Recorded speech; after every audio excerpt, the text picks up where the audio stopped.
One of the most important principles for understanding people is surprisingly simple, and it hides in plain sight. It has nothing to do with intelligence or morality, and very little to do with personality in the way we usually think about it. It has more to do with patterns, with the quiet shapes that form when the same kinds of situations repeat again and again across days and years.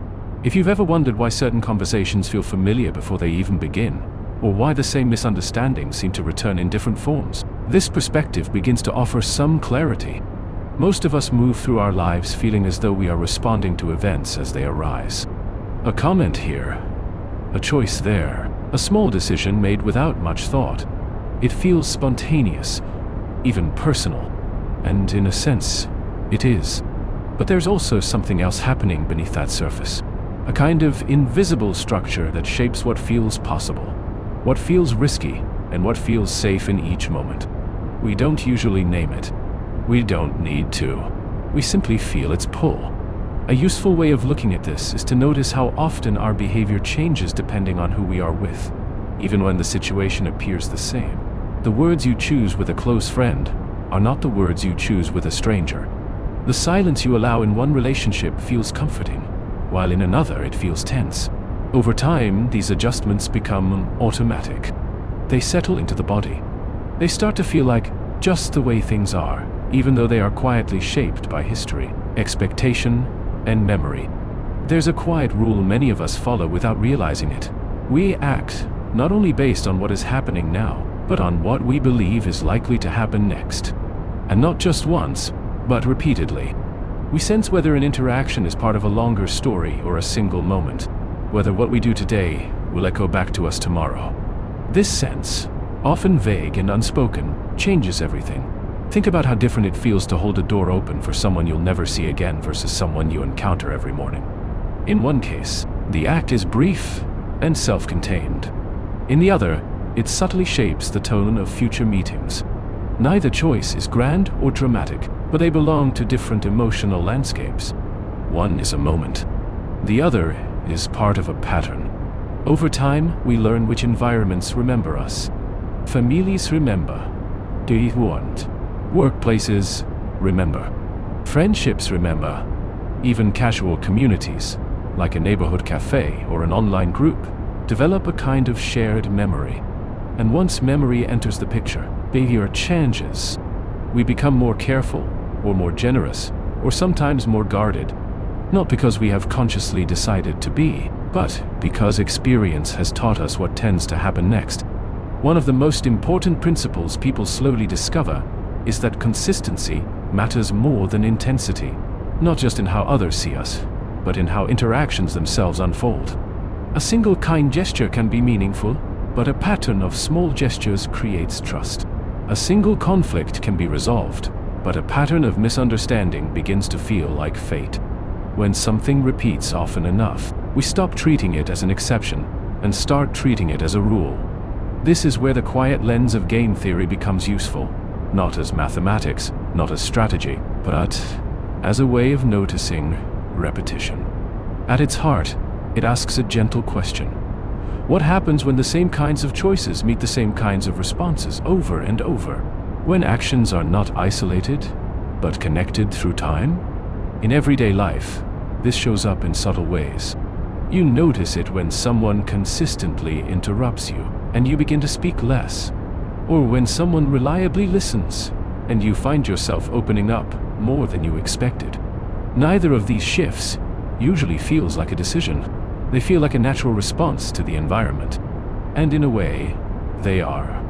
There's a quiet relief in realizing this. It means that much of what we do is not a personal failing or a fixed trait. It is an adaptation.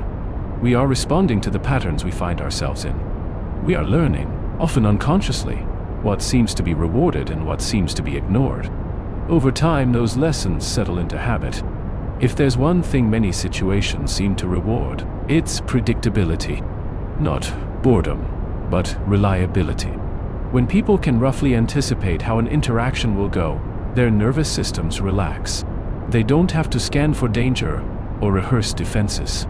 This is why even imperfect routines can feel comforting. They reduce uncertainty. They make the future feel a little less sharp. At the same time, predictability can also trap us.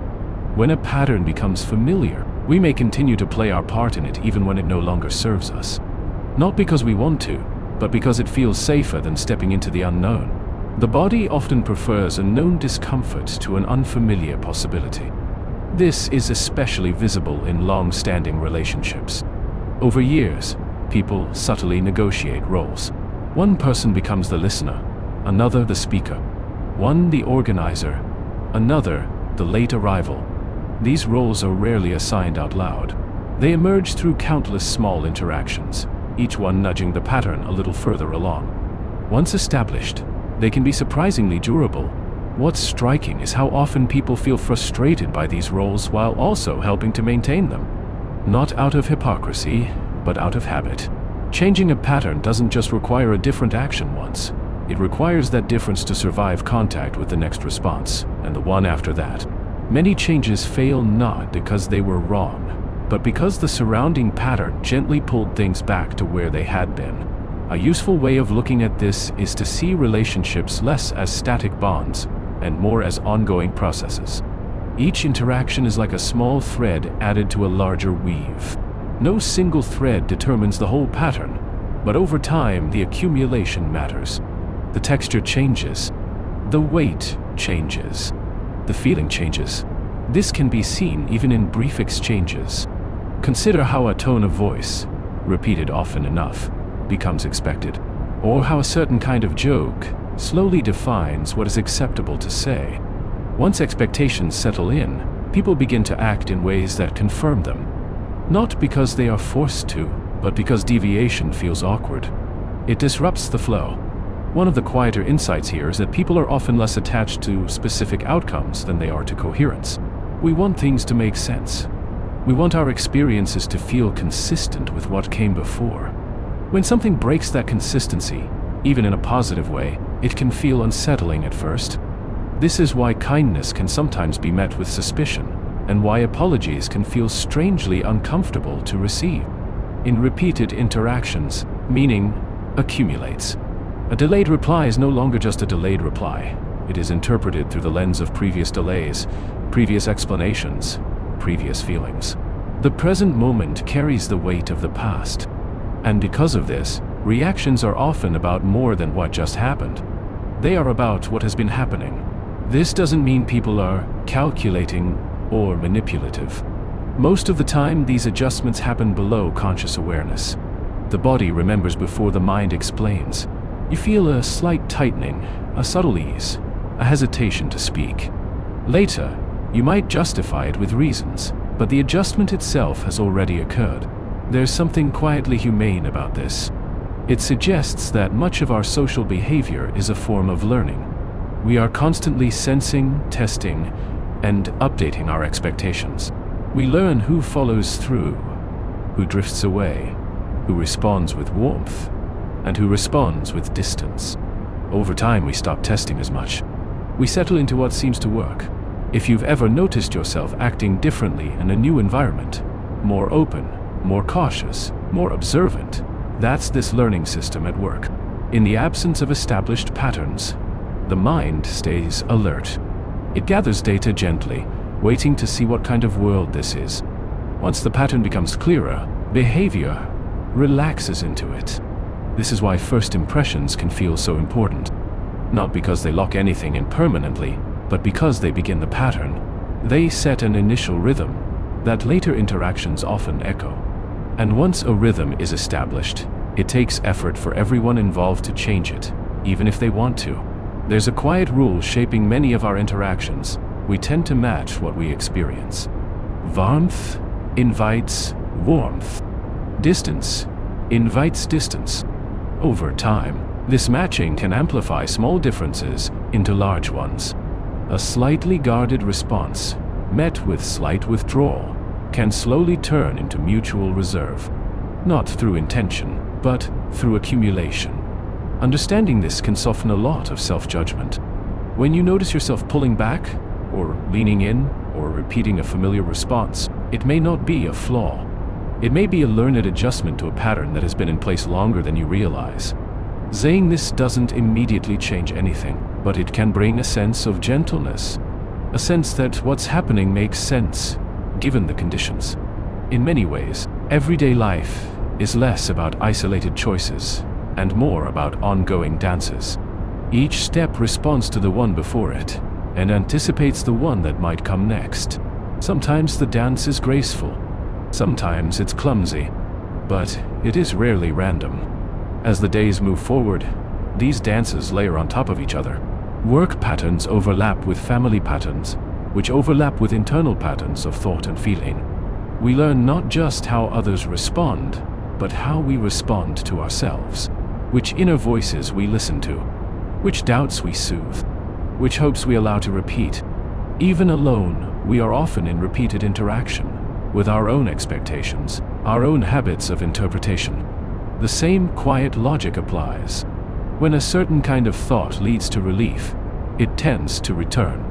When it leads to discomfort, we may avoid it or brace ourselves before it arrives. Over time, inner life develops its own familiar pathways. What's interesting is how rarely we stop to notice the structure of these patterns. We usually focus on content, what was said, what happened, what went wrong. But beneath content is form. Beneath form is repetition. And beneath repetition is a kind of logic that doesn't need to be named to be felt. This perspective doesn't ask us to fix anything or optimize anything. It simply invites us to notice, to see that much of human behavior unfolds in response to expectations shaped over time. That people are often responding not just to us, but to the pattern they believe they are in with us. When you begin to see interactions this way, something subtle shifts. Moments feel less isolated. Reactions feel less personal. There's a growing sense of continuity, of threads extending backward and forward. And within that continuity, there's often a little more patience, a little more room to breathe. The quiet mentor's voice here is not saying that everything is determined, or that change is impossible. Only that change, when it happens, tends to move at the speed of patterns, not moments. Note, it settles in slowly, if it settles in at all. And often, it begins not with action, but with recognition. As you listen, you may start to notice small examples from your own life drifting into awareness. A familiar conversation, a repeated misunderstanding, a relationship that feels stuck in a certain groove. There's no need to analyze them. Just noticing that they are patterns is enough for now, because once something is seen as a pattern, it stops feeling like a mystery.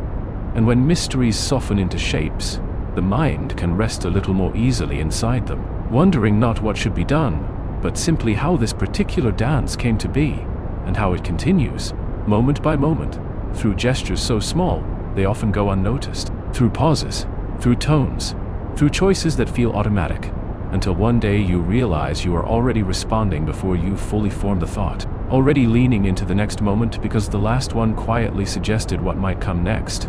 And the mind, always attentive to continuity, follows along without needing to be told why, carrying forward what it has learned, shaping the present in the image of the past, as the pattern gently unfolds into whatever comes after, and after that, and after that, without ever quite stopping to announce itself, only continuing in the background, steady and unobtrusive, as you move through another ordinary moment that is, in its own way, part of a much longer story that hasn't finished speaking yet, and may not for some time, as the sense of what happens next lingers softly, unfinished, waiting to see how the next small exchange will respond. There's something quietly stabilizing about realizing that most of what unfolds between people is not improvised from scratch each time. It grows out of what has already happened. Even when we believe we are starting fresh, we are often stepping into a current that was set in motion long before this moment. That current doesn't push aggressively. It guides gently, almost politely, suggesting what usually comes next. You can sense this when a conversation resumes after a pause. The first few words often feel like a tuning fork, checking whether the old rhythm is still there. If it is, the exchange settles quickly. If it isn't, there can be a brief moment of uncertainty, a slight awkwardness, as both sides recalibrate. This tiny hesitation is not about words. It's about pattern recognition. The mind is asking, quietly, what kind of interaction this is going to be. One of the most important principles people gradually come to understand is that trust is less about belief and more about predictability. We often think of trust as something emotional or moral, but in daily life, it functions more like familiarity. When someone's responses align with what we've learned to expect, trust grows almost automatically. When they don't, even in small ways, the body notices before the mind does. This is why inconsistency can be so unsettling. It forces constant recalibration. The mind doesn't know which version of the pattern to prepare for, so it stays alert. Over time, this alertness becomes tiring, not because anything dramatic is happening, but because the nervous system never quite gets to rest. In repeated interactions, people tend to move toward what reduces friction. Sometimes that means becoming more accommodating. Sometimes it means withdrawing. These movements are not always conscious choices. They are adjustments, like shifting weight when standing for a long time. The goal is comfort, or at least less strain. If there's a quiet rule at work here, it's that ease is contagious. When interactions feel smooth, people are more likely to return to them. When they feel effortful, people begin to limit their exposure, even if they can't quite explain why. Over time, this shapes social landscapes. Some connections deepen, others fade without conflict or drama, simply because the pattern didn't invite continuation. This can be especially noticeable in groups. A group develops its own rhythm, its own sense of what fits. Certain voices become central, others peripheral. Certain topics flow easily, others stall. None of this is usually planned. It emerges from repeated exchanges, each one subtly reinforcing what seems to work and what doesn't. What's striking is how quickly people learn these patterns and how rarely they articulate them. You don't need to say, in this group, humor works better than seriousness, to feel it. You sense it in the timing of laughter, in who speaks next, in how long silences are allowed to last. The learning is embodied. It lives in pauses and glances more than in words. This embodied learning is one reason patterns can be so persistent. You can intellectually understand that something could be different and still feel yourself responding the old way. The body remembers what has been safe, or at least familiar, and familiarity has a quiet gravity. There's also a subtle fairness embedded in many repeated interactions. When people sense that effort is roughly matched, goodwill tends to grow. When effort feels one-sided, resentment quietly accumulates. Not all at once, but in layers. Each small imbalance adds a little weight. Eventually, the interaction feels heavier than it used to, even if nothing specific seems wrong. A useful way of looking at this is to notice how often people track not outcomes, but contributions. Who reached out last? Who apologized? Who adjusted? These details may not be counted explicitly, but they are felt. Over time, they shape how much energy someone brings into the next exchange. This isn't about keeping score in a cold or calculating way. It's about a sense of mutuality.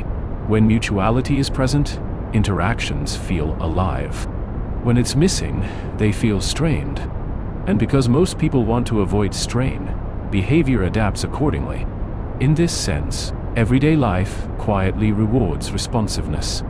Not perfection, not intensity, but the simple act of responding in a way that acknowledges what came before. When someone feels seen, even minimally, they are more likely to stay engaged. When they feel ignored, they begin to protect themselves, often by disengaging a little. These protections are usually subtle. Shorter replies, less initiative, fewer invitations. None of this needs to be dramatic to be effective. Over time, the pattern shifts. What once felt reciprocal begins to feel thin, and again, this rarely feels like a decision. It feels like a natural adjustment to how things have been going. There's a quiet kindness in recognizing this in ourselves and others. It allows us to see withdrawal not as rejection, but as fatigue. It allows us to see guardedness not as coldness, but as memory. When you start to see behavior through this lens, blame loses some of its grip. Understanding takes its place. This doesn't mean that all patterns are gentle or fair. Some patterns are shaped by power differences, by fear, by scarcity. In these cases, predictability can maintain harm as easily as it maintains comfort. But even here, the logic is similar. People adapt to what feels necessary to survive the pattern they're in. What's important for now is not to judge these adaptations, but to notice them, to see that much of what happens between people is less about individual moments and more about the story those moments are telling together. Each interaction adds a sentence. Over time, a narrative forms. Sometimes that narrative is explicit. This is someone I can rely on. Sometimes it's vague. This feels complicated. But even vague narratives influence behavior. They shape tone, timing, and attention. They guide choices before we consciously reflect on them. This narrative aspect is one reason misunderstandings can be so persistent. Two people may be responding to entirely different stories, each shaped by their own experience of the pattern. One thinks the other is distant. The other thinks they are being respectful. Each response reinforces the other's interpretation, and the pattern tightens. In these moments, it can feel as though the interaction has a life of its own, as though something larger than either person is steering the exchange. In a way, that's true. The pattern itself has momentum. It doesn't need intention to continue. It only needs repetition. This is why early interactions can carry disproportionate weight. Not because they define everything, but because they set initial conditions. A small misunderstanding early on can echo longer than expected. A small moment of attunement can do the same. Over time, the echo fades, but it rarely disappears completely. There's also an internal version of this process that's easy to overlook. We interact with our own thoughts in repeated ways. When a certain line of thinking leads to relief, we return to it. When it leads to distress, we avoid it or brace ourselves. Over time, these internal interactions form patterns just as real as external ones. If you notice yourself responding to certain thoughts with immediate dismissal or immediate belief, that too is a learned pattern. It has a history. It didn't appear out of nowhere. And like other patterns, it feels automatic because it has been reinforced. Seeing this can be oddly comforting. It means that inner life is not a chaotic mess, but a system with its own quiet logic. Thoughts arise, responses follow, outcomes are noted, and the loop continues. This doesn't mean the system is fixed, only that it has been learning, in its own way, from what it encounters. In everyday life, these internal and external patterns intertwine. A difficult interaction can shape inner expectations, which then influence future interactions, which then reinforce the inner narrative. The loop doesn't need to be perfect to be powerful. It only needs to be consistent enough to feel reliable. One of the gentler insights here is that people often do what has worked before, even if it no longer works now. The mind is conservative in this way. It prefers known solutions to uncertain experiments. This is not laziness. It's a form of care. When a new situation resembles an old one, the body reaches for familiar responses. Sometimes this is helpful. Sometimes it creates friction. But either way, it explains a lot of human behavior that might otherwise seem confusing or contradictory. There's a quiet patience that comes from understanding this. You begin to see people not as static characters, but as moving within patterns that have shaped them. You see yourself the same way. Reactions soften. Curiosity grows. And as this way of seeing settles in, interactions begin to feel less like isolated tests and more like ongoing conversations with time itself. Each moment answering the last, preparing the next, rarely stopping to explain itself, simply continuing in the way it has learned to continue, until something shifts or doesn't, and the pattern carries on, subtle and steady, shaping what feels natural to say, what feels too risky to try, what feels already decided before the thought has fully formed. As you move through another exchange that seems ordinary on the surface, but is quietly participating in a much longer sequence, one that has been unfolding for some time now, and will likely keep unfolding gently, without announcement, as long as the responses keep meeting each other in the familiar ways they have learned to meet, leaving the sense of what might come next hovering softly, unfinished, just beyond the edge of awareness. There is a certain calm that comes from realizing how little of this requires effort or control. Patterns don't need to be forced. They simply continue, like a path worn into the ground by repeated footsteps. No single step created the path, and no single step maintains it. The ground remembers because it has been walked on in the same way for a long time. When you begin to notice this, you might also notice how often people mistake patterns for personality. Someone is labeled distant, difficult, or easygoing, when what's really being observed is how they tend to respond within a particular set of recurring situations. Place the same person in a different pattern, and something else often emerges. Not a transformation exactly, but a different aspect of what was already there. This is especially clear when someone enters a new environment. In the early days, behavior is more fluid. Responses are slower, more tentative. There's a quiet scanning happening. What is welcomed here? What is ignored? What seems to lead to ease? As answers accumulate, behavior settles. The person hasn't changed so much as adapted. One of the most important principles for understanding this is that adaptation usually feels like authenticity from the inside. When we respond in ways that align with what has worked before, it feels natural. We rarely experience it as compromise. This is why people can be genuinely different in different contexts without feeling fake. They are responding honestly to different patterns.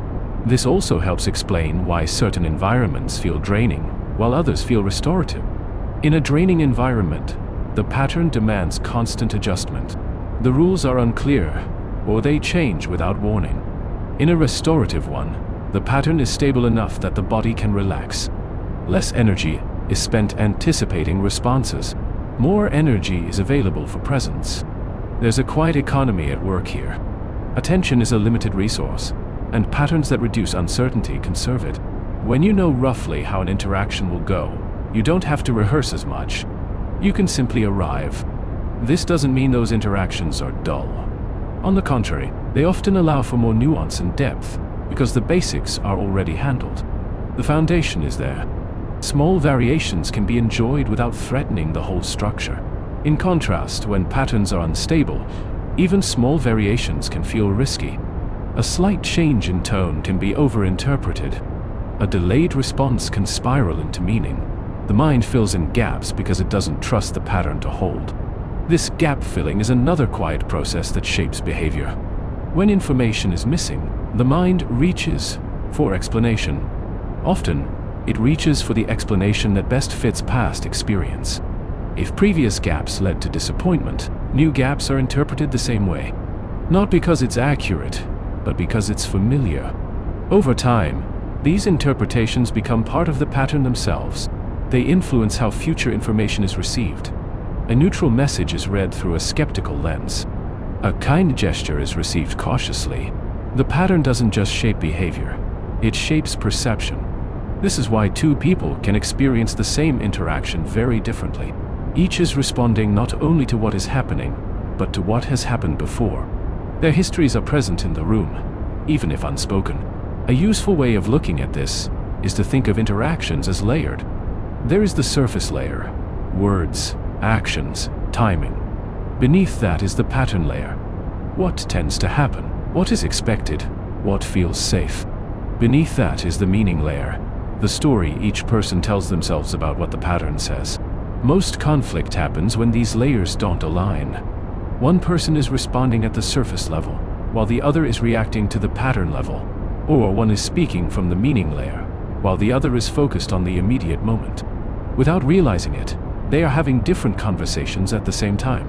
What's gentle about this perspective is that it removes the assumption of bad intent. Misalignment doesn't require malice. It only requires different histories interacting. When those histories repeat enough, they create grooves that are hard to step out of without noticing them first. Noticing, in this sense, is not a call to action. It's simply a way of seeing. And seeing has its own quiet effects. When something is seen clearly, it often loses some of its urgency. It becomes less reactive. There's space around it. This space can show up as a pause. Not a forced pause, but a natural one. A moment where the familiar response doesn't arrive quite as quickly. The body hesitates, not because it knows what to do instead, but because it recognizes the pattern as a pattern. That recognition alone can be relieving. It suggests that what's happening is not random or personal in the way it might have felt before. It's part of something larger, something that has been unfolding over time. In many ways, this is the quiet comfort of this lens. It offers coherence. Not certainty, but coherence. It helps the mind rest inside an explanation that doesn't demand immediate resolution.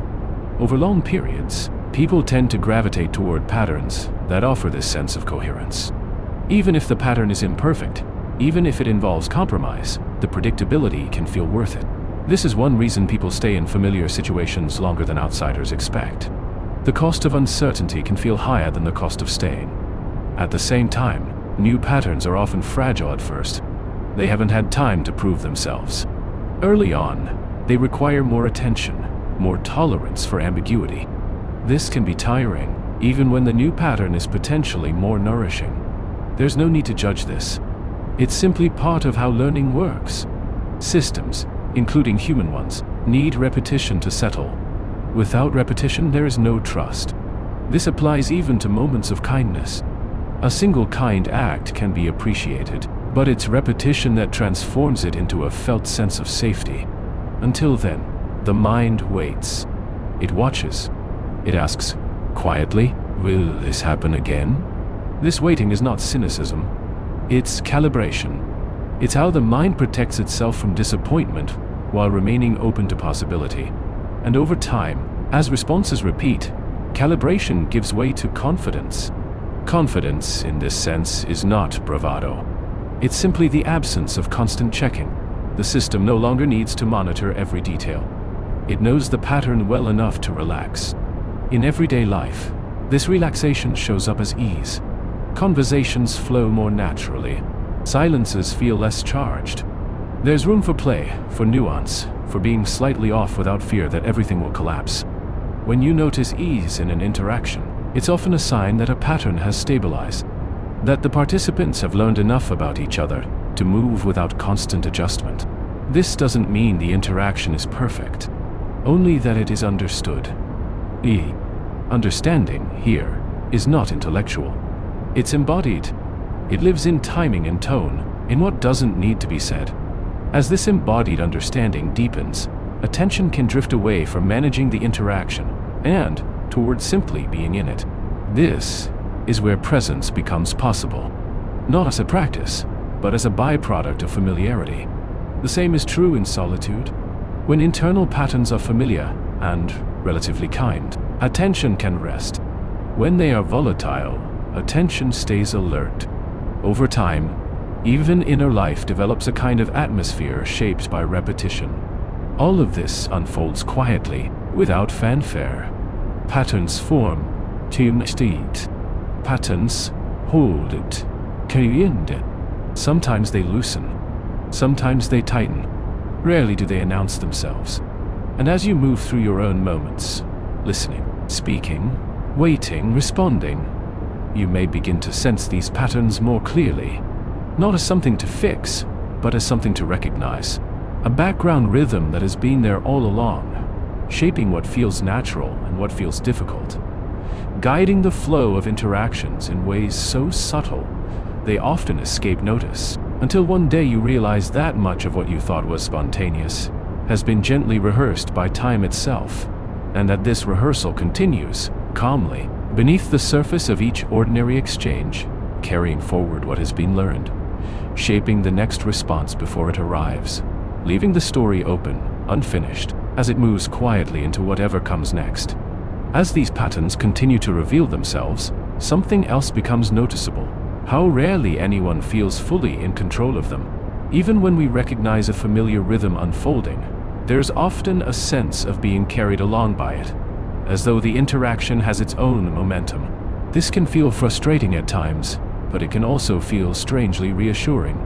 The burden of authorship is lighter when you realize you're not composing every note alone. In many interactions, especially those that repeat over years, people begin to anticipate not just what will be said, but how it will feel. The emotional contour becomes familiar. You know where tension usually rises, where it softens, where humor might appear as a release. This anticipation shapes how you arrive in the moment. You may brace slightly, or relax slightly, before anything has actually happened. This emotional anticipation is another form of learning. It's the body preparing for what it expects based on past cycles, and because it operates below conscious awareness, it can be difficult to disentangle from the present moment. You may feel anxious without knowing why, or calm without any obvious cause. Often, it's the pattern speaking. One of the quieter insights here is that people often confuse emotional memory with intuition. A feeling arises, and it feels immediate and true. But its roots may lie in repetition, rather than in the specifics of now. This doesn't make the feeling wrong. It simply gives it a history. When patterns are gentle, emotional memory can be supportive. It helps us relax into situations that have proven safe. When patterns have been painful, emotional memory can keep us on guard long after the danger has passed. In both cases, the mechanism is the same. The system is doing what it has learned to do. This is why certain places, people, or even times of day can evoke a mood before anything happens. The pattern is not just social. It's contextual. The body remembers entire configurations of experience, not just isolated events. In everyday life, this can look like a sense of heaviness that appears when a familiar dynamic is about to repeat, or a lightness that arises when a reliable source of warmth comes into view. These sensations are not predictions in a mystical sense. They are reflections of accumulated experience. A useful way of looking at this is to see emotional responses as summaries. They condense a lot of information into a felt sense. Rather than recalling every past interaction, the body offers a single signal. This saves time and energy. It allows for quicker orientation. Of course, summaries can be blunt. They lose detail. They may overgeneralize, but they are efficient. And in a world of constant interaction, efficiency matters. This efficiency shapes not only how we respond, but what we notice. Attention is drawn to what confirms the pattern, and away from what challenges it. Not out of stubbornness, but out of cognitive economy. It's easier to maintain in a coherent story than to constantly revise it. Over time, this can make patterns feel more solid than they actually are. Exceptions are seen as anomalies rather than signals of change. Mind waits for repetition before updating its model. This waiting can be protective, but it can also delay recognition of something new.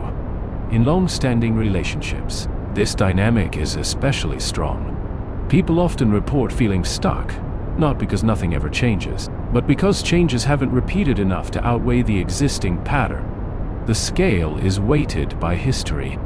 There's something compassionate in recognizing this. It means that feeling slow to trust a change is not a failure of openness. It's simply how learning systems work. They require evidence, and evidence takes time. This also explains why sudden shifts in behavior can feel disorienting. When someone acts in a way that doesn't fit the established pattern, the mind struggles to place it. Is this the beginning of something new, or a temporary deviation? Without repetition, it's hard to know. In these moments, people often default to the old interpretation, not because they want to, but because it feels safer to assume continuity than to reorganize expectations prematurely. Reorganization is effortful. Continuity is efficient. This doesn't mean people are incapable of change. Only that change, when it becomes real, usually announces itself quietly, through consistency rather than drama. The new pattern repeats just enough times to become familiar. At that point, the body relaxes into it without needing to be convinced. Another quiet observation is how often people underestimate the role of timing. A response that would be welcomed in one moment can feel intrusive in another. This has less to do with content, and more to do with where it lands in the pattern. Timing is about fit. When timing aligns with expectation, interactions feel smooth. When it doesn't, even good intentions can miss their mark.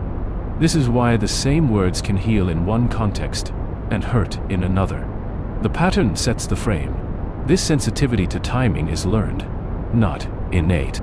Children, for example, experiment constantly. They test what happens when they speak, when they interrupt, when they stay silent. Over time, they learn the rhythms of their environment. Adults do the same, though often more subtly. As these rhythms settle, people begin to synchronize with each other. Conversations develop a flow. Interruptions decrease. Pauses are shared rather than awkward. This synchronization is not planned. It emerges from mutual adaptation. There is something deeply human about this. It reflects a desire for coordination, for being with others in a way that feels attuned. When attunement is present, interactions feel nourishing. When it's absent, they feel effortful. Attunement, in this sense, is not perfect understanding. It's a rough alignment of expectations. It's knowing, more or less, how the other person tends to respond, and adjusting accordingly. This adjustment is rarely conscious. It's felt. In everyday life, we move through countless micro-adjustments like this. We soften our tone, we wait an extra beat, we let a comment pass. None of these acts need to be named. They simply happen, guided by the pattern we're in. Over time, these micro-adjustments accumulate into something larger. They create a sense of relationship, not as a static thing, but as an ongoing process. A pattern that is constantly being reinforced or gently altered by each new exchange. This process doesn't stop when people are apart. Expectations continue to shape anticipation. Memories color imagination. The next interaction is rehearsed, subtly, before it occurs. By the time it happens, it is already partly shaped. Saying this can bring a kind of softness to how we interpret ourselves and others. It becomes easier to understand why certain reactions feel automatic, why certain dynamics feel hard to escape. They are not happening in isolation. They are happening within patterns that have been quietly building for a long time. And as this understanding deepens, the need to resolve or explain everything can ease. There is room for things to be as they are, unfolding at the pace of repetition rather than the speed of intention.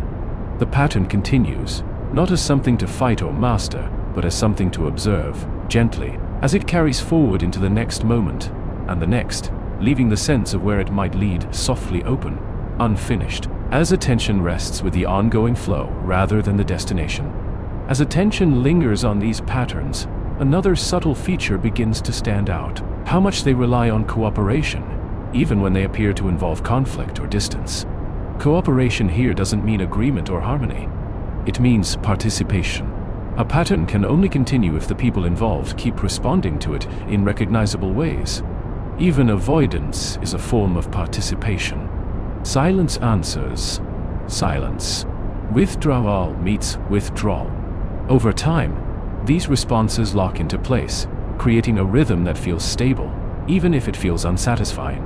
Stability, after all, does not require comfort. It only requires predictability. This is one reason patterns can persist even when no one particularly likes them. Each person is adapting to what they believe the other will do. The pattern becomes self-sustaining, not because it's ideal, but because it's familiar enough to navigate. There's a quiet intelligence in this. Navigating a known difficulty can feel safer than stepping into uncertainty, where responses are harder to anticipate. The system chooses the terrain it knows. In everyday life, this shows up in small compromises. A topic is avoided. A joke is made instead of a question. A feeling is softened before it's expressed. None of these adjustments are dramatic, but together, they shape the pattern of the relationship. What's interesting is how often these adjustments are mutual, without being coordinated. Each person is making their own small changes in response to what they perceive, and over time those changes align. The pattern emerges from the overlap. This mutual shaping is why it can be hard to say where a pattern comes from. It doesn't belong to any one person. It arises in the space between them. Trying to assign blame misses the point. The pattern is a shared creation. Understanding this can bring a kind of relief. It means you don't have to locate a single cause or mistake. You can simply see the pattern as it is, a result of repeated responses meeting each other over time. There's also something humbling in realizing how much our behavior depends on others' behavior. We like to think of ourselves as independent agents, making free choices.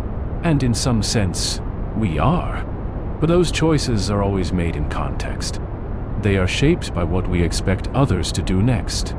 This doesn't diminish autonomy. It situates it. It reminds us that human life is inherently relational. Even solitude is shaped by previous interactions, by learned expectations of how the world responds. In repeated interactions, people often learn not just what to do, but what not to do. Certain questions stop being asked. Certain reactions are toned down. Over time, the range of behavior narrows, not because of explicit rules, but because of subtle feedback. This narrowing can feel protective or constraining, depending on the pattern. In some relationships, it creates a sense of safety. In others, it creates a sense of limitation. The difference lies not in the presence of structure, but in its flexibility. Flexible patterns allow for variation. They can absorb differences without breaking.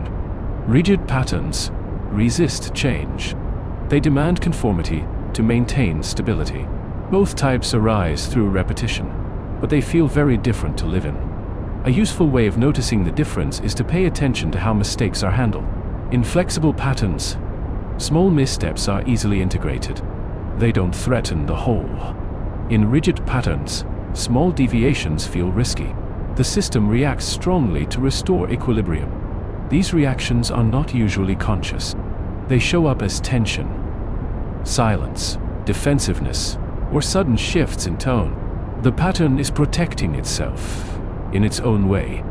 Over time, people learn what the pattern will tolerate. They adjust accordingly, saying, if curiosity is welcomed, it grows. If it's met with resistance, it fades. If vulnerability is met with care, it deepens. If it's met with dismissal, it retreats. None of this requires intention to be effective. It's the cumulative result of many small moments. And because those moments are often ordinary, they rarely stand out in memory. The pattern forms quietly. This quiet formation is why patterns can feel invisible until they are named. Once seen, they can't quite be unseen. Interactions take on a different texture. You begin to notice not just what is said, but how it fits into what has been said before. This noticing doesn't have to lead anywhere. It doesn't have to prompt action or change. It can simply be a way of understanding. Understanding, in itself, can be soothing. There's something deeply settling about seeing behavior as patterned, rather than random or personal. It creates a sense of order without requiring control. Things make sense, even if they aren't ideal. As this sense of order settles in, attention often shifts from individual moments to the flow between them. Life feels less like a series of isolated tests, and more like a continuous process. Each moment answers the last and sets the tone for the next. This continuity can be comforting, especially in times of uncertainty. It suggests that even when things feel unclear, there's an underlying logic at work. Not a moral logic, but a relational one. In everyday life, this logic expresses itself through habits of response. We greet people in familiar ways. We anticipate certain moods. We prepare for certain outcomes. These preparations are rarely conscious. They are part of how the system stays oriented. Over time, these habits become part of identity. This is how I am with them. This is how I feel there. Identity, in this sense, is not fixed. It's contextual. It's shaped by the patterns we participate in most often. This doesn't mean there is no core self. It means that the self is expressed differently depending on the relational field. Different patterns draw out different qualities. Some invite openness. Others invite caution. Saying this can reduce the pressure to be the same everywhere. It allows for variation without self-criticism. You are not inconsistent. You are responsive. As the essay continues to unfold, this responsiveness becomes a quiet thread, a reminder that much of human behavior is an ongoing conversation between what has been and what might be next. A conversation carried out through gestures, tones, pauses, and expectations, rarely spoken aloud, yet deeply influential. And as this conversation continues, moment by moment, pattern by pattern, It gently shapes what feels natural to offer and what feels safer to withhold, guiding the flow of everyday life in ways that are so subtle they often go unnoticed, even as they quietly determine the texture of experience, leaving each interaction suspended between what it has inherited from the past and what it is still becoming, unfinished, open, and softly unfolding into whatever comes next. As this way of seeing settles more deeply, another gentle truth begins to emerge. Patterns don't just shape behavior, they shape expectations about meaning. We don't only learn what will happen next, we learn what things tend to mean. A pause comes to signify disinterest. A question comes to signify criticism. A smile comes to signify safety. These meanings are rarely universal. They are local, grown inside particular sequences of interaction. This is why the same gesture can feel reassuring in one relationship and unsettling in another. The gesture itself is neutral. The pattern it belongs to is not. Meaning, in everyday life, is relational before it is conceptual. It arises from repetition, not definition. Once meaning settles in this way, it quietly guides interpretation. New experiences are filtered through old assumptions. When something ambiguous happens, the mind reaches for the meaning that has fit before. This happens so quickly that it feels like perception rather than interpretation. There's no need to see this as a flaw. It's simply how orientation works. Without this kind of shortcut, every moment would require full analysis. Life would feel overwhelming. Patterns allow us to move through the world without stopping at every step. At the same time, this efficiency has a cost. When meaning becomes fixed, curiosity narrows. We stop asking what something might be and start assuming what it is. Again, not out of laziness, but out of habit. The system prefers stability to constant revision. In close relationships, this can create a sense of inevitability. This is how they are. This is how this always goes. These phrases are not conclusions reached through careful reasoning. They are summaries of repeated experience. They feel solid because they have been reinforced. What's interesting is how often people carry these summaries silently. They don't announce them. They simply act from them. And because both sides are acting from their own summaries, the interaction unfolds along familiar lines, reinforcing the sense that the summary was correct all along. This circularity can be hard to notice from the inside. Everything feels justified. Reactions make sense given the meaning that has been assigned. It's only when the pattern is disrupted, by absence, by distance, by a surprising response, that the underlying assumptions briefly come into view. Even then, the disruption is often explained away. The mind looks for a way to fold it back into the existing story. This preserves coherence. It allows the pattern to continue without too much strain. There's something almost tender about this. The mind is constantly trying to protect itself from chaos. It wants the world to be understandable, even if that understanding is imperfect. Patterns offer that understanding. In everyday life, this protection shows up as certainty. Certainty feels grounding. It reduces anxiety. Even negative certainty can feel better than uncertainty. Knowing that something will be difficult can feel easier than not knowing what it will be. This is another reason people sometimes resist new interpretations of familiar situations. A new interpretation introduces uncertainty. It asks the system to loosen its grip on a story that has provided orientation, even if it has also provided pain. None of this happens quickly. Patterns don't dissolve just because they are seen. Saying is only the beginning. The system needs time, repetition, and safety before it reorganizes. And sometimes, it doesn't reorganize at all. Sometimes, it simply continues, because continuing is what it knows how to do. This perspective allows for a different kind of patience. Not patience aimed at change, but patience aimed at understanding. A willingness to let patterns be what they are without immediately demanding resolution. In this space, reactions soften. There is less urgency to label, to fix, to decide. The interaction is allowed to unfold as part of a longer sequence, rather than as a verdict on the present moment. This can be especially soothing when things feel confusing. Confusion often arises when patterns are in transition, when the old no longer fits perfectly, but the new hasn't repeated enough to feel real. In these moments, uncertainty peaks. The mind doesn't know which story to trust. Saying confusion as a transitional state, rather than a failure, can bring relief.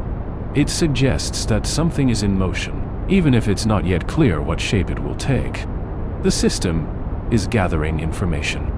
It hasn't settled yet. There's no need to rush this settling. Patterns move at their own pace. They are shaped by repetition, and repetition cannot be hurried without losing its meaning.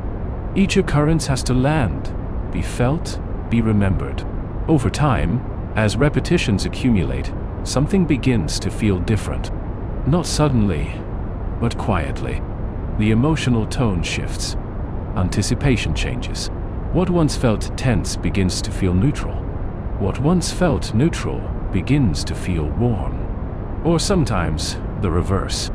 These shifts are often noticed only in retrospect. You realize, one day, that a situation no longer provokes the same response. The pattern has changed, but it did so gradually, beneath awareness. This gradualness is important. It keeps the system stable while it adapts. Sudden change can be destabilizing. Gradual change allows learning to integrate without overwhelm. In everyday life, this means that many of the most significant changes are not marked by events, but by absences. An old reaction that doesn't appear, a familiar tension that isn't there, a silence that feels different than it used to. These absences are easy to miss. They don't announce themselves, but they signal that something has shifted in the pattern. The ground has been walked on differently enough that the path has softened or moved. As attention becomes attuned to this, experience itself can begin to feel less rigid. There's a sense that things are always in process, even when they appear static. Patterns are alive. They respond to use. This aliveness brings a subtle sense of openness, not an openness that demands exploration, but one that allows for it. The future feels less fixed, not because it is full of possibility, but because it is shaped by ongoing interaction rather than predetermined outcomes.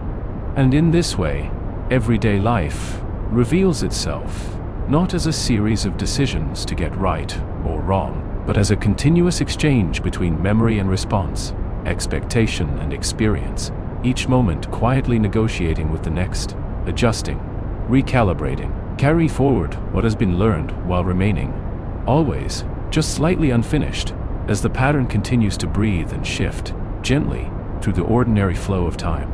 As this sense of unfinishedness becomes more familiar, it brings with it a quieter relationship to time.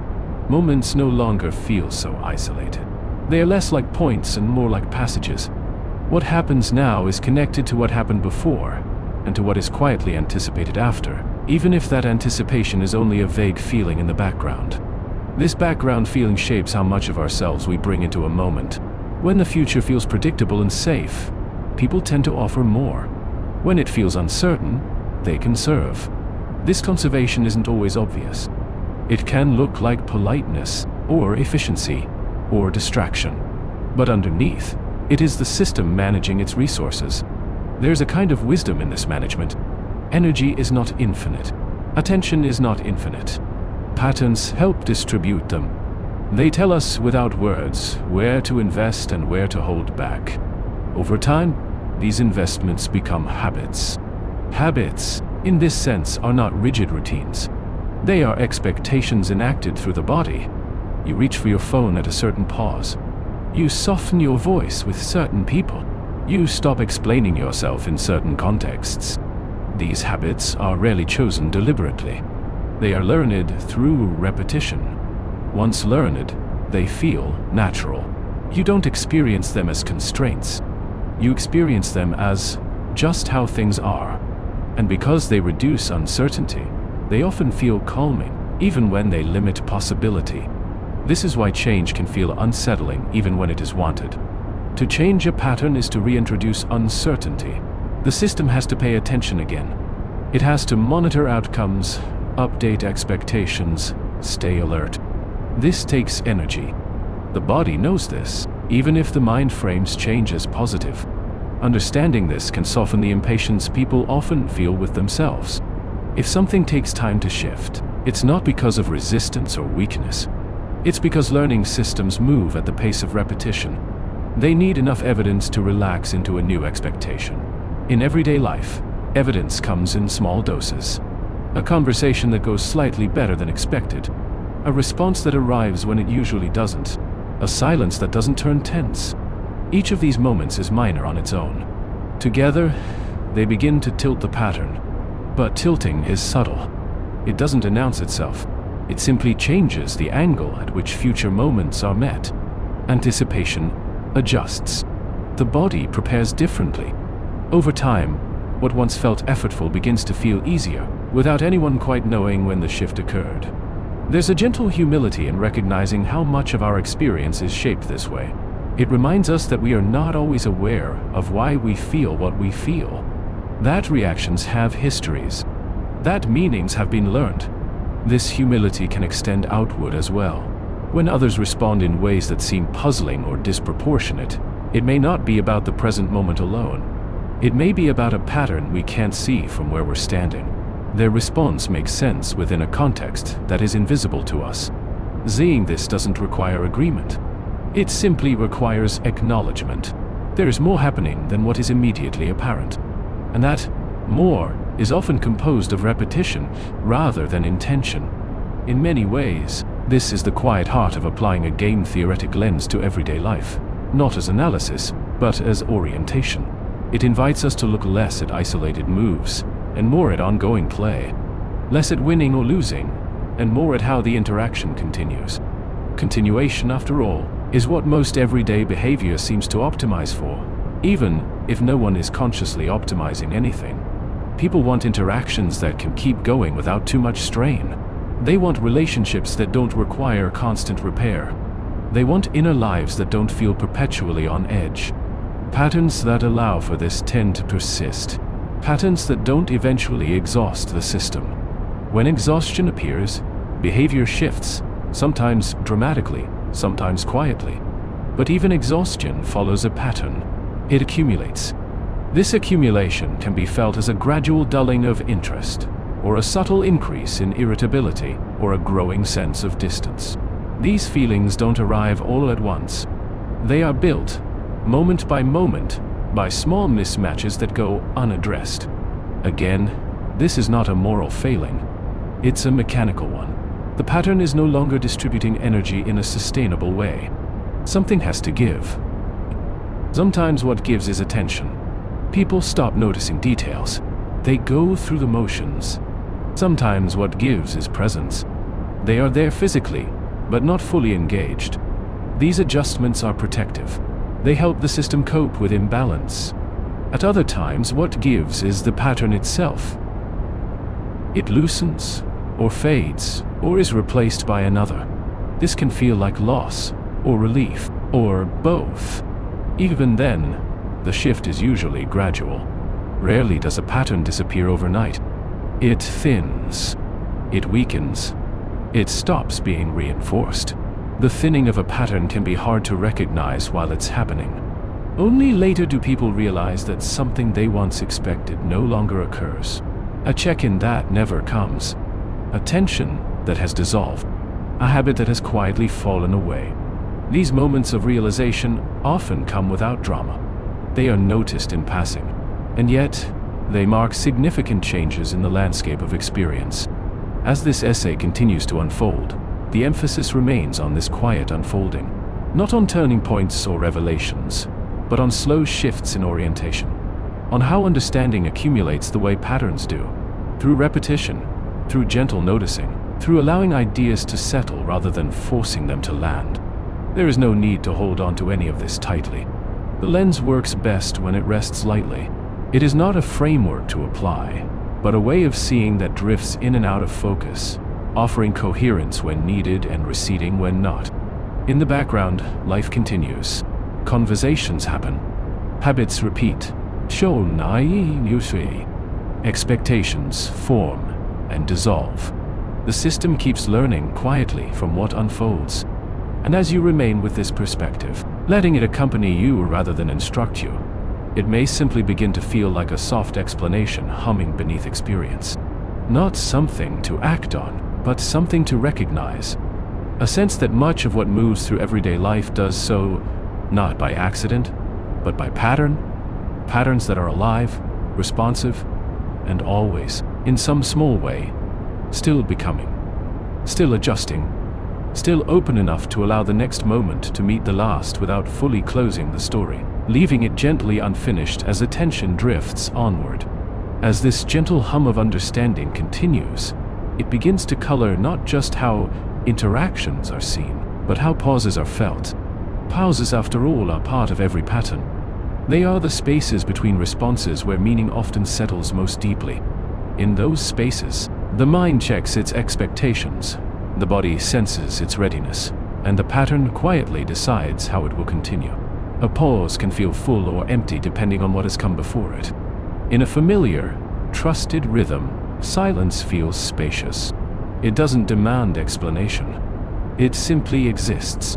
In a strained or uncertain pattern, silence can feel heavy, even threatening, as though something important has been left unsaid. The difference lies not in the silence itself, but in the history surrounding it. This history shapes how quickly people move to fill gaps. Some step in immediately, smoothing over any quiet with words. Others wait, letting the pause breathe. Neither response is inherently right or wrong. Each belongs to a pattern that has taught the system what tends to happen next if nothing is said. Over time, these tendencies become characteristic. People are described as talkative or reserved, when what's often being observed is how they've learned to manage pauses in particular contexts. In one environment, speaking quickly may have prevented misunderstanding. In another, waiting may have allowed space to settle. The habit remains even when the context shifts. This is another way patterns travel with us. They are portable. We carry them from place to place, testing whether they still fit. Sometimes they do. Sometimes they don't. When they don't, there can be a subtle friction. A sense that something feels slightly off, even if nothing is obviously wrong. This friction is often the first signal that a pattern is no longer perfectly aligned with its environment. It's not loud. It doesn't announce itself as a problem. It's more like a faint resistance, a need to adjust that hasn't yet found its shape. In many cases, the system responds by becoming more attentive. You listen a little more closely. You hesitate a little longer before responding. These are signs of recalibration. The pattern is gathering new information. Recalibration takes time. It requires exposure without immediate closure. This is why new relationships, new roles, or new phases of life can feel tiring at first. The system is working harder. It hasn't yet learned which expectations to relax into. As familiarity grows, effort decreases. The pattern begins to stabilize. The body knows when to lean in and when to step back. Attention is freed up. Ease returns. This ease is not dramatic. It doesn't feel like success. It feels like normality. And because of that, it's easy to take for granted. Only when it's absent do we notice how much work it was quietly doing. In everyday life, much of our sense of comfort comes from these invisible supports, from patterns that have proven reliable enough to fade into the background. They hold things together so gently that we rarely think to thank them. When those supports weaken, the absence can feel unsettling. Interactions that once flowed now require effort. Inner narratives that once soothed now loop without resolution. The system notices the change and responds with vigilance. Vigilance is not panic. It's attention turned up slightly, a readiness to respond. Over time, if stability returns, vigilance relaxes. If not, it becomes the new normal. This is how long-term stress can quietly form. Not from a single event, but from prolonged uncertainty. When patterns fail to settle, the system stays alert. Energy is spent. Fatigue accumulates. Saying this helps explain why rest is not always restored by stopping activity alone. Rest requires predictability. It requires patterns that allow attention to stand down. Without that, even stillness can feel tense. This is true socially and internally. An unpredictable inner dialogue can be as tiring as an unpredictable environment. When thoughts repeat without resolution, the system keeps checking them, waiting for clarity that never quite arrives. Again, this is not a mistake. It's a learning system doing its best with incomplete information. It hasn't yet seen enough repetition to settle into a new expectation. Over time, some patterns resolve on their own. The repetition shifts. New responses become familiar. The system adapts. Other patterns linger, looping quietly in the background, neither intensifying nor dissolving, simply continuing, because nothing has interrupted them long enough to change their shape. This continuation can feel like being suspended. Not stuck exactly, but not moving either. In these spaces, the passage of time feels different. Days blend together. Interactions repeat with minor variations. The pattern hums along, steady and unremarkable. There is something almost meditative about recognizing this hum. It invites a softer relationship with experience. Less urgency to label, to progress, to resolve. More willingness to notice what is actually repeating, rather than what is hoped for. Noticing repetition is not the same as dwelling on it. It's a light awareness, a background recognition, like hearing the rhythm of a train without counting the wheels. As this awareness deepens, moments begin to feel less evaluative. Instead of asking whether an interaction was good or bad, the mind might simply note how it fit into what has been happening. Was it more of the same? Slightly different? Quieter? Heavier? These questions don't need answers. They are simply ways of staying oriented. They allow experience to unfold without being immediately categorized. Over time, this orientation can bring a sense of steadiness. Not because life becomes simpler, but because it becomes more legible. Patterns reveal themselves. Their logic becomes familiar, and within that familiarity, there is room to rest. The essay continues to move in this way, not toward a conclusion, but alongside this recognition, letting it settle, letting it thin and widen at the same time, allowing the idea that much of what feels personal, confusing, or burdensome is actually part of a larger, quieter choreography. A choreography that doesn't demand mastery, only presence. Only the willingness to see that what unfolds now is connected to what unfolded before, and that this connection carries forward, gently shaping the next moment before it arrives, leaving experience open-ended, softly suspended, as attention drifts with the rhythm rather than trying to lead it. And the pattern, still alive, continues its quiet work beneath the surface of ordinary life. As attention continues to rest with this rhythm, it becomes easier to notice how little effort is actually required to participate in it. Most of the time, we are already doing so. We are already responding in ways that fit what has come before, already adjusting our tone, pace, and presence without conscious thought.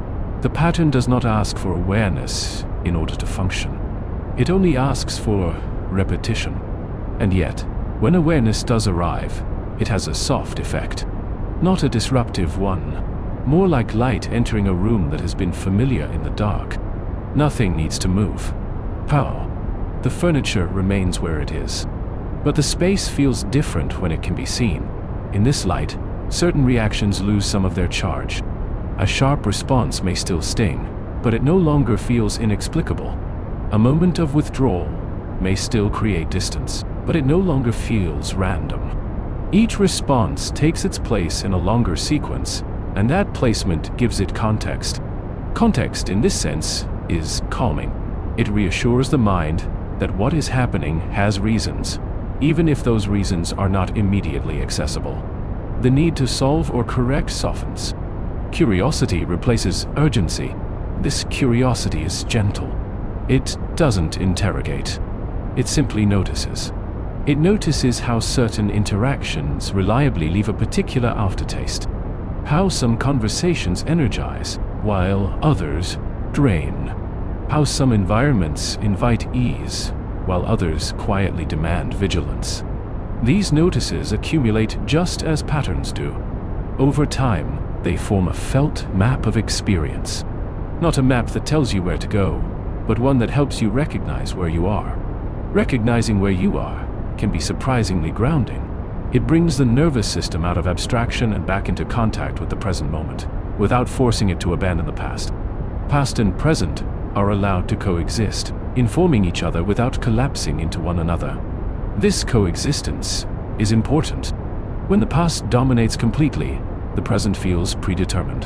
When the present ignores the past entirely, it feels unmoored.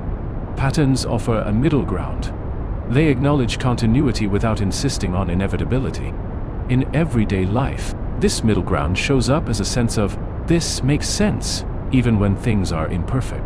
Sense-making does not require satisfaction. It only requires coherence. Coherence is what allows experience to be held without strain. When events fit into an understandable pattern, the mind can relax its grip. It doesn't have to brace against chaos. It doesn't have to invent explanations on the fly. This relaxation is subtle, but profound.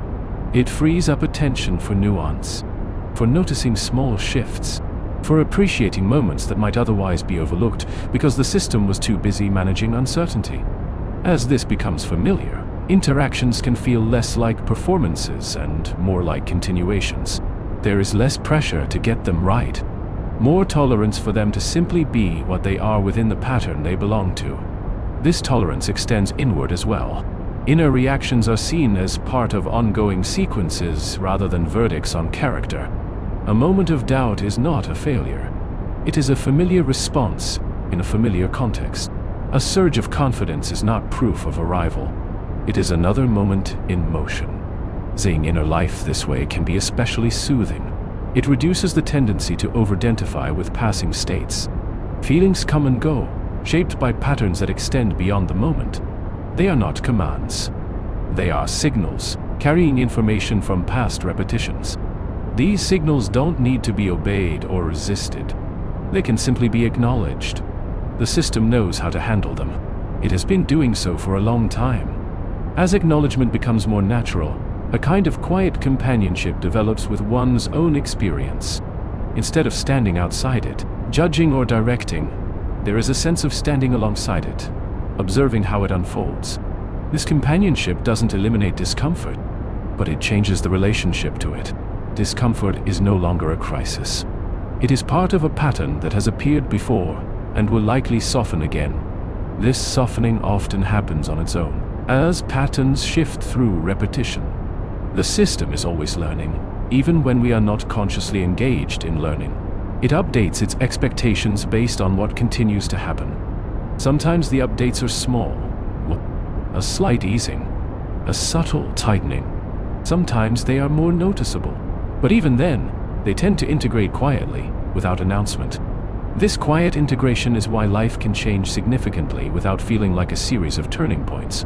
Looking back, you might notice that things are different now, but you can't point to a single moment when everything shifted. The pattern evolved. As this recognition settles, the need to mark progress or closure diminishes.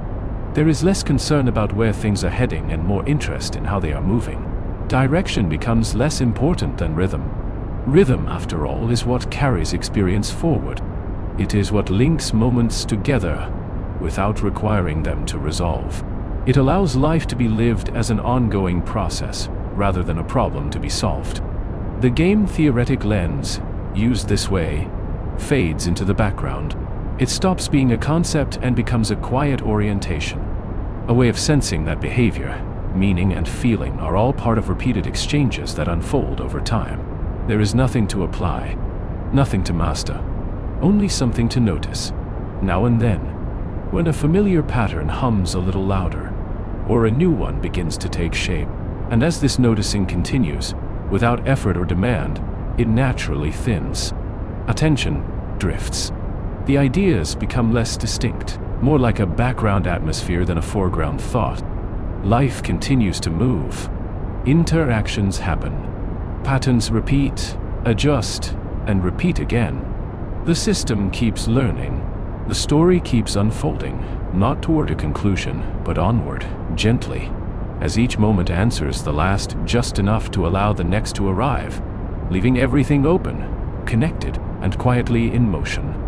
As this sense of quiet motion continues, it becomes easier to feel how little pressure there is to arrive anywhere. Patterns don't rush. They unfold at the pace of lived experience, shaped by repetition rather than intention. Nothing needs to be decided all at once. Nothing needs to be finalized. This can be a relief in a world that often emphasizes resolution. So much of daily life moves forward without clear endings. Conversations trail off. Relationships change shape rather than conclude. Feelings soften without disappearing. When you begin to see these movements as patterned, rather than unfinished, they stop feeling incomplete. They simply feel ongoing. Ongoing is a gentler word than unresolved. It allows for continuity without demanding closure. It suggests that what matters is not whether something has ended, but whether it continues in a way that can be lived with. In this light, many quiet decisions make more sense. Choosing not to respond immediately. Letting a thought pass without engaging it. Allowing a relationship to exist at a lower intensity than it once did. These are not failures of effort or commitment. They are adjustments within patterns that have shifted. Patterns, after all, are sensitive to energy. When energy wanes, the pattern adapts. It becomes simpler, lighter, or more distant. This adaptation is not always conscious, but it is often wise. It protects against exhaustion. It preserves what can be preserved. This is especially visible in long stretches of life where nothing dramatic happens. No crises, no breakthroughs. Just repetition. Workdays that resemble each other. Conversations that follow familiar lines. Thoughts that circle known territory. These periods are often overlooked, but they are where most patterns are maintained. Maintenance is not glamorous. It doesn't feel like growth, but it is essential. Without maintenance, patterns degrade. With it, they continue to function quietly in the background, supporting daily life without calling attention to themselves. Understanding this can change how stillness is perceived. Stillness is not stagnation. It is often the sign of a pattern that is stable enough not to require adjustment. The system is not asleep. It is simply not alarmed. Alarm arises when patterns break unexpectedly. When a response doesn't arrive where one was expected. When a familiar rhythm stutters. These moments stand out precisely because they interrupt continuity. The system notices immediately. What happens next depends on repetition. A single interruption may be dismissed. Several in a row begin to suggest change. The mind watches, waiting to see whether a new pattern is forming, or whether the old one will reassert itself. This waiting is quiet. It doesn't announce itself as vigilance. It simply feels like attention hovering a little longer than usual. Over time, if the interruption repeats, the hovering becomes expectation. The system updates. Updates like this happen constantly, on scales so small they rarely enter awareness. A tone that changes, a habit that fades, a response that grows more consistent. Life reshapes itself incrementally. This incremental nature is easy to miss, especially when attention is drawn to dramatic moments. But drama is not where most learning happens. Learning happens in the ordinary, through exposure and repetition. Seeing this can bring a softer relationship to ordinary days. They are not empty or wasted. They are doing quiet work. They are reinforcing, adjusting, or gently loosening the patterns that shape experience. There is also a kind of permission in this view. Permission to let things take time. Permission to not force clarity. Permission to allow meaning to emerge gradually, rather than demanding it up front. Meaning that emerges this way tends to feel more stable. It is grounded in lived experience rather than abstraction. It doesn't need to be defended or explained. It simply feels true because it has been felt repeatedly. This truth is often subtle. It doesn't arrive as a conclusion. It arrives as a shift in how something feels. A heaviness that lifts. A tension that no longer appears. A sense of familiarity where there was once uncertainty. These shifts are easy to overlook if one is only watching for milestones. But when attention is tuned to patterns, they become noticeable. They mark real change, even if nothing dramatic has happened. As the essay continues, it remains with this kind of noticing. not building toward an argument, but resting with an orientation. Letting ideas circulate until they no longer feel like ideas at all, but like a quiet background understanding. In this background, everyday behavior appears less puzzling. People act the way they do not because they have calculated their actions, but because they are participating in patterns that have taught them what feels possible, what feels safe, and what feels worth continuing. This participation is not rigid. It is responsive. Patterns adapt as responses change. Nothing is frozen. Even the most entrenched rhythms are alive, maintained only by ongoing interaction. And because they are alive, they are always slightly unfinished, always open to the next response, the next repetition, the next small variation that might, over time, tilt the whole. There is something quietly comforting in this openness. It means that life does not require resolution to remain meaningful. It only requires continuation, one moment meeting the next with enough coherence to carry forward. As attention rests here, the need to hold everything in mind begins to ease. The system knows how to carry the pattern. You don't have to supervise it. You can simply notice its presence, like a steady current beneath the surface of experience. And in that noticing, thought slows. Words become less necessary.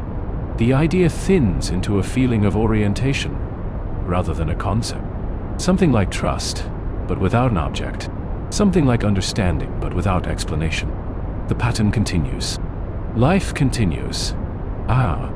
Each moment answers the last just enough to let the next arrive, without insisting on where it leads, allowing experience to remain gently open, quietly connected, and still, in some small way, becoming. As this becoming continues, it brings with it a softer sense of belonging to time. Not belonging as ownership, but as participation. You are not standing outside the flow, observing it from a distance. You are already within it, carried along by patterns that include you as naturally as breath includes the body. In this way, even uncertainty begins to feel less sharp. Uncertainty is no longer an error state. It is simply a sign that a pattern is still forming, still collecting repetitions.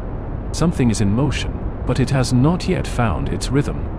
When you see uncertainty this way, it doesn't need to be resolved immediately. It can be lived with. The mind doesn't have to rush ahead to imagine outcomes. It can stay closer to what is actually happening, trusting that clarity, if it comes, will arrive through repetition rather than force. This trust is not dramatic. It doesn't feel like confidence or optimism. It feels more like patience without effort, a willingness to let the pattern show itself in its own time. In everyday life, this shows up as a slight loosening of urgency, a sense that not every feeling needs interpretation, not every interaction needs review. Some moments can simply pass through, doing their quiet work without being examined. This doesn't mean disengagement. It means allowing experience to remain proportional to itself. A small moment stays small. A passing thought stays passing. The system no longer treats every signal as equally important. This proportionality is one of the quieter gifts of understanding patterns. When you know that meaning accumulates over time, individual moments no longer carry the burden of deciding everything.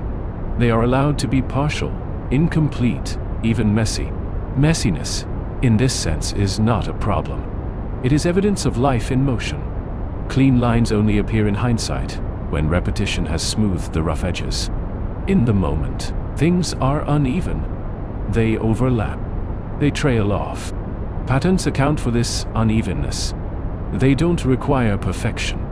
They only require enough consistency to remain recognizable. A missed beat doesn't end the rhythm. It simply becomes part of it. This can be especially soothing when interactions don't go as expected. A conversation feels awkward. A response feels off. Instead of interpreting this as failure, it can be seen as variation. One data point among many. Variation is how patterns stay alive. Without it, they become rigid. Too much variation, and they dissolve. Most of life unfolds in the middle space, where variation and repetition coexist. In this middle space, people are constantly adjusting without naming what they're doing. They sense when to lean in and when to pull back. They sense when to speak and when to wait. These senses are refined through experience, not instruction. This refinement never ends. Even in familiar patterns, the system remains responsive. It notices when something shifts. It updates, subtly, without needing to be told. This responsiveness is why patterns can feel personal, even though they are not deliberate. They respond to you because you are part of them. Your presence matters, not as control, but as participation. Seeing this can soften the way responsibility is felt. Responsibility becomes less about managing outcomes and more about staying present within the flow. About responding as you are able, knowing that each response is one thread among many. This doesn't absolve anyone of impact. Patterns have real effects. They shape how people feel, how safe they are, how open they can be. But impact does not require mastery to be acknowledged. It can simply be recognized as part of the shared process. Shared is an important word here. Even inner patterns are shaped through relationship, with memories, with imagined others, with earlier versions of oneself. Nothing exists in isolation. Everything has been in conversation for some time. This ongoing conversation is what gives life its texture. It is not linear. It loops, revisits, echoes. Certain themes return. Certain questions resurface in new forms. Over time, their tone changes, even if the words remain similar. When you begin to hear these tonal shifts, you realize that change has been happening all along. It just hasn't announced itself. It has been woven into repetition. This realization can bring a quiet kind of peace, not because everything is resolved, but because nothing needs to be. The system knows how to carry unresolved things forward without breaking. As the writing continues to thin, ideas become less distinct and more atmospheric. The language no longer points so much as it accompanies. It walks alongside experience rather than explaining it.